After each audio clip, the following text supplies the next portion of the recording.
एक देश जहां जनता ने हाथ में लिया कानून, महज 45 मिनट में प्रधानमंत्री ने दे दिया इस्तीफा। कैसे अपनी जान बचाकर बांग्लादेश से भागी शेख हसीना। ये तस्वीरें किसी भी देश के चेहरे पर कभी ना साफ होने वाला धब्बा है, जिसने एक देश को दुनिया के सामने बेजार कर दिया। एक ही पल में जनता के आक्रोश के सामने एक देश का कानून बौना साबित हो गया। किसी को डर नहीं, किसी को भय नहीं, न पुलिस और न ही सेना। हर कोई आजाद था। 5 अगस्त को आरक्षण को लेकर प्रदर्शन इतना उग्र हो गया था कि पूरी दुनिया की नजरें बांग्लादेश पर टिकी थी। लेकिन यह अचानक फैली आग नहीं थी, बल्कि इसकी चिंगारी पिछले कई महीनों से आवाम के अंदर बारूद बनकर सुलग रही थी। आगे हम आपको बताएंगे कि आखिर कैसे महज 45 मिनट के अंदर बदल गई शेख हसीना की किस्मत, और कैसे शेख हसीना की किस्मत ने उन्हें 49 साल बाद एक बार फिर वहीं लाकर खड़ा कर दिया जहां से उनकी शुरुआत हुई थी। और क्या है 15 अगस्त 1975 और 5 अगस्त 1924 का शेख हसीना की जिंदगी से कनेक्शन। बने रहिए।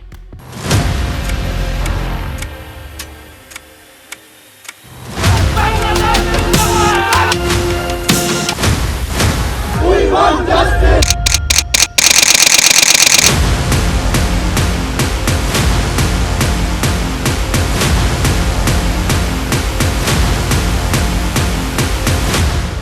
5 अगस्त की तारीख को शेख हसीना अपनी पूरी जिंदगी में कभी नहीं भूल पाएंगी, जब एक ही पल में उनकी जिंदगी बदल गई। जिस पीएम हाउस से वो पूरे बांग्लादेश को चला रही थी, उसी पीएम हाउस को छोड़कर उन्हें भागना पड़ा। लेकिन शेख हसीना यूं ही नहीं भागी, बल्कि आरक्षण को लेकर प्रदर्शन इतना उग्र हो गया कि शेख हसीना की जान पर बनाई। प्रदर्शनकारी सड़कों पर थे और उनके सर पर कुछ भी कर गुजरने का जुनून सवार था। प्रदर्शनकारी प्रधानमंत्री आवास से महज कुछ दूरी पर थे और किसी भी वक्त पीएम आवास की ओर प्रदर्शनकारियों का काफिला कूच कर सकता था।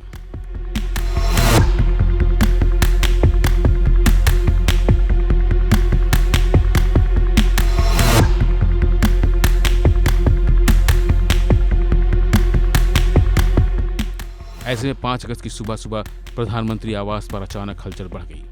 दुनिया की नजरें भी बांग्लादेश के बिगड़ते हालात पर थीं, और फिर गुजरते वक्त के साथ साथ पूरे देश के हालात बिगड़ते जा रहे थे।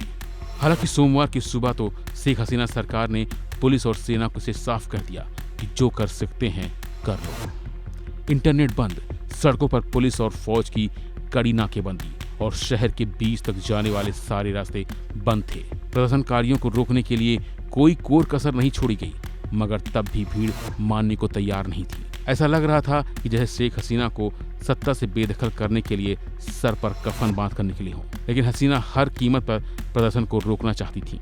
जानकारी के मुताबिक शेख हसीना विरोध प्रदर्शन को कुचलने पर अड़ी हुई थी, लेकिन सेना प्रमुखों ने साफ कर दिया कि यह मुमकिन नहीं है। शहर में आने वालों की संख्या लाखों में थी। भारी संख्या में प्रदर्शनकारी पीएम आवास के आसपास के इलाकों के करीब पहुंच चुके थे। शेख हसीना को बचाने के लिए खून खराबा करना पड़ता। इसके बाद भी सेना प्रमुखों को यकीन नहीं था कि वो इतनी बड़ी भीड़ को रोक पाएंगे, और फिर प्रधानमंत्री शेख हसीना के सामने सेना प्रमुखों ने हाथ खड़े कर दिए। बावजूद इसके शेख हसीना भी किसी भी हालात में बांग्लादेश छोड़ने को तैयार नहीं थी। लेकिन सेना के अधिकारी भी ये अच्छी तरह से जानते थे कि अगर लोग एक बार पीएम हाउस में घुस गए तो कुछ भी हो सकता है।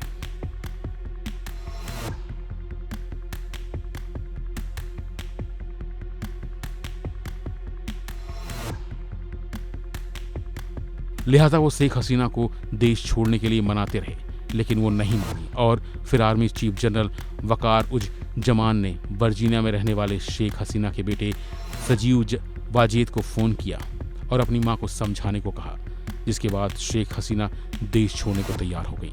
जनता का आक्रोश और प्रदर्शन की उग्रता को देखते हुए सेना प्रमुखों को अंदाजा हो गया था कि देश छोड़ने के लिए शेख हसीना के पास सिर्फ 1 घंटे से कम का समय रह गया है।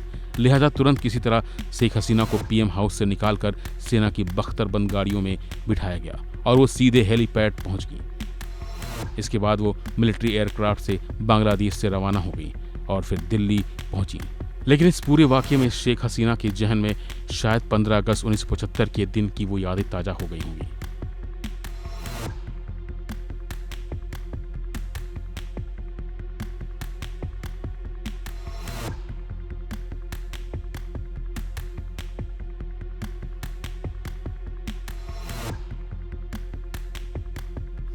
दरअसल साल 1971 में 16 दिसंबर को भारत ने बांग्लादेश को आज़ाद कराया था। उसके बाद शेख मुजीबुर रहमान राष्ट्रपति बने थे, लेकिन बांग्लादेश में शांति का काल ज़्यादा तक नहीं चल पाया और आज़ादी के 4 साल बाद साल 1975 में 15 अगस्त की सुबह सेना ने राष्ट्रपति मुजीबुर रहमान के खिलाफ बगावत कर दी। सेना कुछ अफसरों ने शेख मुजीबुर के आवास पर हमला बोल दिया। चारों तरफ गोलियों की तड़तड़ाहट सुनाई देने लगी। गोलियों की आवाज़ सुनकर शेख घर से बाहर की तरफ निकले। तभी उन पर गोलियों की बौछार कर दी गई, जिसमें उनकी जान चली गई। इसके बाद उनके बेटे जमाल और दोनों बहुओं को भी खत्म कर दिया गया। शेख हसीना और उनकी बहन इस हमले से बच गईं, क्योंकि उस वक्त देश से बाहर थी और 49 साल बाद फिर उनके ही मुल्क में कुछ ऐसा ही होने वाला था। लेकिन गनीमत रही कि वक्त रहते वो वहां से निकल गईं। वहीं सोमवार को बांग्लादेश से भागकर आई शेख हसीना का विमान गाजियाबाद के हिंडन एयरबेस पर उतरा था। पहले उन्हें उम्मीद थी कि वह भारत के रास्ते यूके में जा सकती हैं। सूत्रों के अनुसार हिंडन एयरबेस पर भी पहले से ही सभी सुरक्षा के इंतजाम किए गए थे, जहां सोमवार को हसीना का विमान उतरा था। ऐसा लग रहा था कि हसीना अपनी बहन शेख रेहाना के साथ जल्द ही अमेरिका या ब्रिटेन के लिए रवाना होंगी, लेकिन वैसा नहीं हो सका। हालांकि नरेंद्र मोदी सरकार नहीं चाहती कि शेख हसीना लंबे समय तक देश में रहें, क्योंकि बांग्लादेश में हिंसा के बीच शासन परिवर्तन हो रहा है। माना जा रहा है कि नई दिल्ली खाड़ी देशों सहित मित्र देशों में भी अपने सभी दूतावासों को लगातार संपर्क में है। सूत्रों ने बताया कि हसीना सऊदी अरब में भी बस सकती हैं, जिसके लिए बातचीत चल रही है। प्रधानमंत्री नरेंद्र मोदी की अध्यक्षता में हुई उच्च स्तरीय बैठक में इन सभी मुद्दों पर चर्चा की गई। इसके बाद मंगलवार को सर्वदलीय बैठक में भी इस पर जोर दिया गया। नई दिल्ली को भी चिंता है कि बांग्लादेश में जल्द बनने वाली सरकार भारत से शेख हसीना को ढाका वापस भेजने की और कार्रवाई करने के लिए आग्रह कर सकती है। ऐसे में सरकार की मुसीबत और भी बढ़ सकती है। लिहाजा भारत का प्रयास यही होगा कि जल्द से जल्द शेख हसीना अपना नया ठिकाना खोज लें। आपको हमारी ये जानकारी कैसी लगी जरूर बताइएगा। फिलहाल के लिए बस इतना ही। बाकी अपडेट के लिए बने रहिए वन इंडिया हिंदी के साथ।